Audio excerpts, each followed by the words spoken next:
thank you for that. I know you were frustrated, but in retrospection, I hope you realize how prepared you are to face the many challenges in the healthcare field.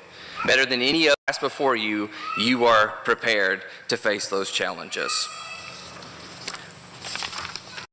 All right. I want to share a few tips with you that I've learned through the years from my mentors and from my professors and through some personal experience.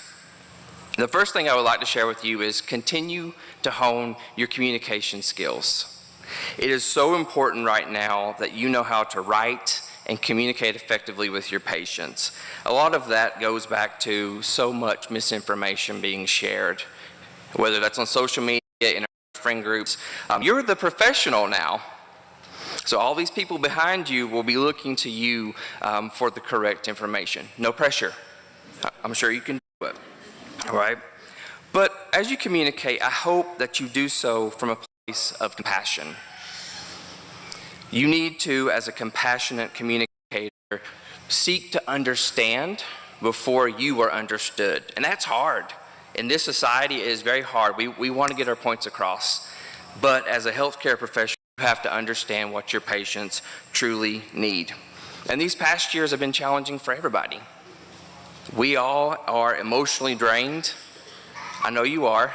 And we all have trauma that has accompanied the COVID-19 pandemic. We've lost loved ones. We've had so many challenges. So as you interact with your patients, speak with compassion.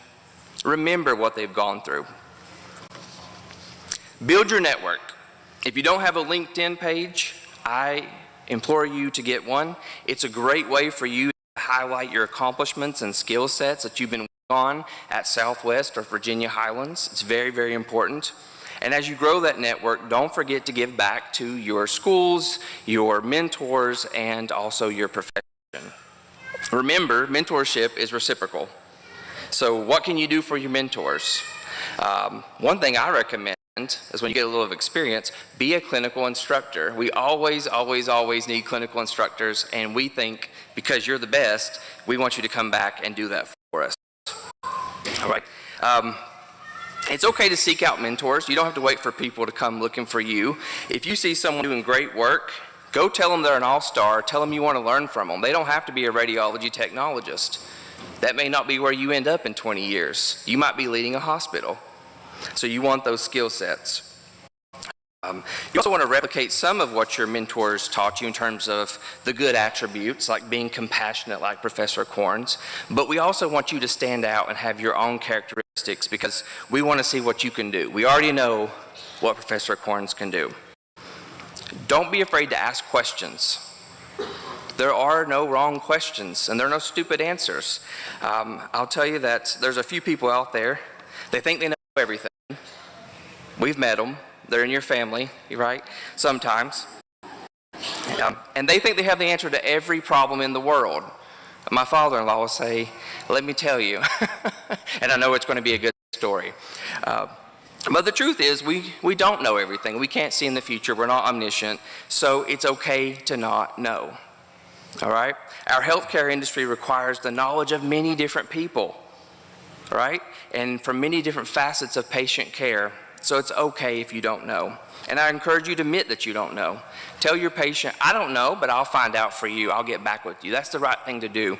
And why is that important? It's because they know you are the professional. They trust what you say. They take it as gospel. So if you tell them the wrong thing, they'll believe that forever. The next few pieces of advice I want to share with you remind me of a Winston Churchill quote. Yeah, I'm into all the things England, all those, old period movies and stuff, but the quote reads, "Success is never final. Failure is never fatal. It's courage that counts." What does he mean by that?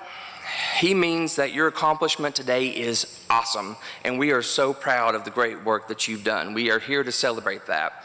But your journey of learning and your growing is just beginning. And you will need to continue to grow as you move through the rank of your profession. And let's face it, how many of you have ever been uncomfortable when you were going through something new? We can raise our hands. We've all been there, right? This job, a lot of times I'm second guessing myself, right? That's growing. You're going to be uncomfortable. You're going to be outside of that comfort zone. So when you begin to doubt yourself and that little imposter syndrome starts to roll in, do we know what that is? When you tell yourself in your head, I'm not good enough, I can't do it, I'm not as smart as everybody thinks I am. I want you to remember that you are capable, you're competent, because if you weren't, you wouldn't be sitting here tonight. And that's the truth. You can accomplish anything in life that you face, but you're going to have to be okay with being uncomfortable. And that's just a part of life. You have to understand that sometimes you're going to fail. Failure isn't the end of your life. It isn't the end of your career. It's an opportunity for you to grow. You can ask yourself, what skills did I need? Maybe I need to go back to Southwest or Virginia Highlands to pick up another certificate. You never know. But you do have to be open to that and have the courage to acknowledge that you failed. And that's okay. Pick up, move on, because your employers, your colleagues, they're all going to respect you more for just taking the courage and moving forward.